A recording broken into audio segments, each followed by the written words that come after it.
আমার তো পাওয়ার আছে, ওর জমিটা দখল করি। বিশ্বনবী বলেন, কিয়ামতের দিন ওই হিন্দুর পক্ষে তোর বিরুদ্ধে আমি বাদী হয়ে দাঁড়াবো। পৃথিবীর কোন ধর্মে এরকম স্টেটমেন্ট পাবেন? পাবেন? আপনি ভাবছেন আপনি নামাজ পড়লে হাজী সাহেব কপালে দাগ ফেলাই দিলে আপনি সেলসেলায় জান্নাতে চলে যাবেন না? খবরদার। বিশ্বনবী বলেন, কোন সংখ্যালঘুর উপর যদি কেউ আক্রমণ করে, তার প্রাপ্য তাকে না দিয়ে যদি তাকে ঠকায়, তার উপর জুলুম করে, তার সম্পদ যদি কেড়ে নেয়, আমি নবী, তুমি মুসলিম হইতে পারো, মুসল্লি হইতে পারো, তার পক্ষে তোমার বিপক্ষে আল্লাহর দরবারে বাদী হয়ে দাঁড়াবো। আচ্ছা, লালমনিরহাটের ভাইরা, কথা বুঝতে পারলে আওয়াজ করে উত্তর দেন। বিশ্বনবী যদি কারো বিপক্ষে দাঁড়ায় কিয়ামতের দিন, আই রিপিট, আমি আবারও বলছি, বিশ্বনবী যদি কিয়ামতের দিন কারো বিপক্ষে দাঁড়ায়, ও তো সেলসেলায়া জান্নাতি, তাই না? জান্নাতি না? যে নবীর সুপারিশ ছাড়া জান্নাতের গেটও দেখা যাবে না, ওই নবী যদি বলে তোর বিপক্ষে আমি বাদী হয়ে দাঁড়াবো, ওই জান্নাতে আর ঢোকার কোনো সুযোগ আমাদের থাকবে? এখানেই শেষ না আমার প্রিয় লালমনিরহাটের ভাইয়েরা, এখানেই শেষ নয়। বিশ্বনবী বলেন, মান কাতালা মুআহাদান, বুখারীর বর্ণনা, মান কাতালা মুআহাদান লাম ইয়ারাহ রাইহাতাল জান্নাহ। কেউ যদি, কোনো মুসলিম যদি অন্যায়ভাবে কোনো সংখ্যালঘুকে হত্যা করে, কোনো হিন্দুকে হত্যা করে, কোনো বৌদ্ধরে হত্যা করে, অন্যায়ভাবে কোনো মুসলিম যদি কোনো সংখ্যালঘুরে হত্যা করে, জান্নাতে যাওয়া তো দূরের কথা, ওই মুসলিম জান্নাতের ঘ্রাণও পাবে না। সেই বুখারীর বর্ণনা, মান কাতালা মুআহাদান লাম ইয়ারাহ রাইহাতাল জান্নাহ ওয়া ইন্না রিহাহা লা ইউজাদু মিন মাসিরাতি 40 আমা। যে জান্নাতের ঘ্রাণ 40 বছর দূরের রাস্তা থেকেই পাওয়া যায়। সুবহানাল্লাহ পড়েন। প্রিয় ভাইরা, এখান থেকে জান্নাতে পৌঁছতে লাগবে 40 বছর। এত দূর। কত বছর? সবাই বলেন, কত বছর? এখান থেকে জান্নাতে পৌঁছতে লাগবে 40 বছর। এত দূরে থাকতেই জান্নাতের ঘ্রাণ আপনার নাকে এসে ধাক্কা মারবে। বিশ্বনবী বলেন, যে ব্যক্তি কোনো সংখ্যালঘুকে হত্যা করে, জান্নাতের ঘ্রাণ তো পাবেই, জান্নাতে তো ঢুকতে পারবেই না, জান্নাতের ঘ্রাণও তার নাকে লাগবে না। পড়েন না আউযুবিল্লাহ। তাহলে সংখ্যালঘুদের ব্যাপারে ইসলামে অধিকার দেয়া আছে না নাই? লালমনিরহাটের ভাইয়ের আওয়াজ করে বলেন, আমার সংখ্যালঘু হিন্দু ভাইদের রাইটস, অধিকার আমাদের ইসলামে প্রোটেক্টেড আছে না নাই? এখানেই শেষ না। বিষ্ণু ইসলাম আপনার অমুসলিম প্রতিবেশীর সাথে ভালো আচরণ করতে বলেছে। আমাদের হয় না, এটা মুসলিম পাড়া, ওটা বৌদ্ধ পাড়া, হয় না? অনেক সময় হয় না, এটা আমাদের মুসলিম পাড়া, ওইটা হিন্দু পাড়া, এরকম আছে না নাই? লালমনিরহাটে নাই না? আছে? হিন্দু যদি আপনার প্রতিবেশী হয়, কি করবেন? ওরে কষ্ট দিবেন নাকি? কেন? ও তো হিন্দু, ও তো আমার আল্লাহরে ডাকে না, ওরে কষ্ট দিলে জায়েজ হবে না? খবরদার। বিষ্ণু ইসলাম বলেন, মান কানা ইউমিনু বিল্লাহ ওয়াল ইয়াউমিল আখির ফালিউকরিম জারাহ। যে আল্লাহ বিশ্বাস করে আর আখিরাতে বিশ্বাস করে, সেজন্য প্রতিবেশীর সাথে ভালো আচরণ করে। সুবহানাল্লাহ। কলিজা জুড়ায় যায় না আমার নবীর কথাগুলো শুনলে? যে আল্লাহ বিশ্বাস করে, যে আখিরাতে বিশ্বাস করে, সেজন্য প্রতিবেশীর সাথে ভালো আচরণ করে। এখানে বলছে মুসলিম প্রতিবেশী বলছে,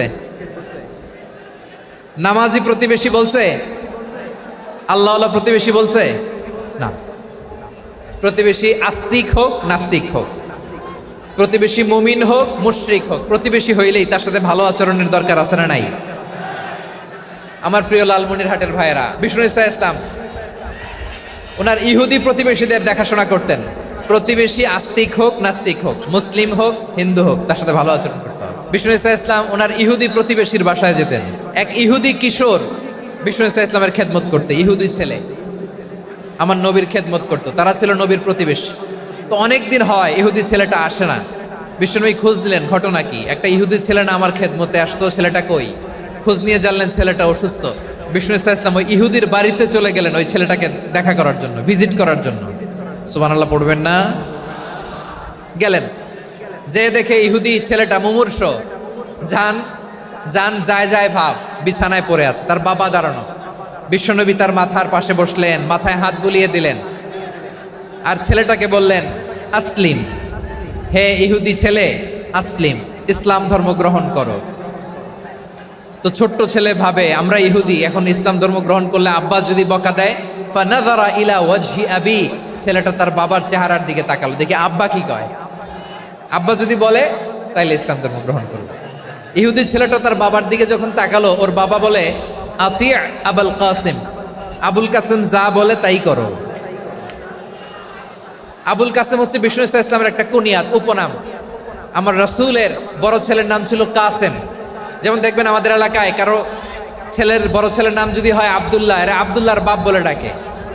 কারো বড় মেয়ের নাম যদি হয় ফাতেমা, এরা কি ডাকে? ফাতেমার বাপ বলে না? তো বিষ্ণু ইসলামের বড় ছেলের নাম ছিল কাসেম। ইহুদি বাবা বলল আতি আবুল কাসেম, আবুল কাসেম যা বলে তাই শোনো, মানে মোহাম্মদ যা বলে তাই শোনো। এই কথা শুনে ছেলে সাহস পাইছে, ছেলে আবার পড়তে আরম্ভ করলো আশহাদু আল্লাহ ইলাহা ইল্লাল্লাহ ওয়া আশহাদু আন্না মুহাম্মাদার রাসূলুল্লাহ, পড়েন আল্লাহু আকবার। বিশ্বনবীর আহ্বান শুনে ওই আহ্বানে সাড়া দিয়ে ইহুদি ছেলে শাহাদা পড়ে মুসলমান হয়ে গেল। তার হৃদয়টারে ঈমানের নূর দিয়ে আলোকিত করে দিল কে? প্রিয় ভাইরা, এবার রাসূল সাল্লাল্লাহু আলাইহি ওয়াসাল্লাম বের হয়ে আসলেন ঘর থেকে, আর বললেন আলহামদুলিল্লাহিল্লাযী আনকাযাহু মিনান নার, প্রশংসা সে আল্লাহর যে আল্লাহ জাহান্নামে চলে যাচ্ছিল প্রায় এমন একটা লোককে মুহূর্তের মধ্যে কালেমায়ে শাহাদাতের বদৌলতে জান্নাতি বানায় দিলেন। আওয়াজ করে পড়েন সুবহানাল্লাহ। এই হাদিস থেকে আমরা কি শিখলাম? What is the moral of the story? এক নম্বর স্টোরি হলো, প্রতিবেশী ইহুদি হোক হিন্দু হোক, যাবেন, সুসম্পর্ক রাখবেন, উপহার দিবেন, বিপদে পাশে দাঁড়াবেন, তাইলেই তো আপনাদের প্রতি, মুসলমানদের প্রতি তারা আকৃষ্ট হবে, ঠিক কিনা বলেন? আপনি যদি হিন্দুদের সাথে বৌদ্ধদের সাথে নাই মিশেন, নাস্তিকের কাছে নাই যান, তো ইসলামের সৌন্দর্যটা ওরা বুঝবে কেমনে? আমার অনেক হিন্দু পরিচিত ভাই আছে, ওরা আমাদের ইফতারির প্রোগ্রামে এসে একসাথে ইফতারি করে। অনেক মদখোর আমার সাথে বসে একসাথে ডিনার করে, হাফ প্যান্ট পরা, গলায় স্বর্ণের চেইন, হাতে স্বর্ণের ব্রেসলেট, আইসা আমার সাথে ডিনার করছে, আছে এরকম। গাঁজাখোর, আমি বলে আসো, welcome welcome to my dinner, আসো বসো, বসলেই তো আমি ওর ডিএনএ, চিন্তার ডিএনএ চেঞ্জ করে দেওয়ার সুযোগ পাবো, চিল্লায় বলো ঠিক কিনা? আসতে হবে আমার কাছে। Hour door is open, the door of Islam is open 24/7। সব সময় আমাদের ইসলামের দরজা আমার অমুসলিম ভাইদের জন্য খোলা আছে না নাই? এই হাদিস থেকে দুইটা শিক্ষা। এক নম্বর শিক্ষা, প্রতিবেশী মুসলিম হোক অমুসলিম হোক, যান, অসুস্থ হইলে একটু আপেল নিয়ে যান, আঙ্গুর নিয়ে যান, কমলা নিয়ে যান, তাদের সাথে ভালো আচরণ করেন। ইসলামের বিউটি দেখে, সৌন্দর্য দেখে অবাক হবে, নসিব ভালো হলে কোনোদিন কালিমা পড়ে মুসলমান হয়ে যাবে, ঠিক কিনা বলেন? তাহলে অমুসলিমের সাথে ভালো সম্পর্ক। বিশ্বনবী ইহুদির বাড়িতে গেলেন, ইহুদির বাড়ি, আর আমার মুসলমান ভাই আমার কাফের বলে, এরকম আছে না নাই?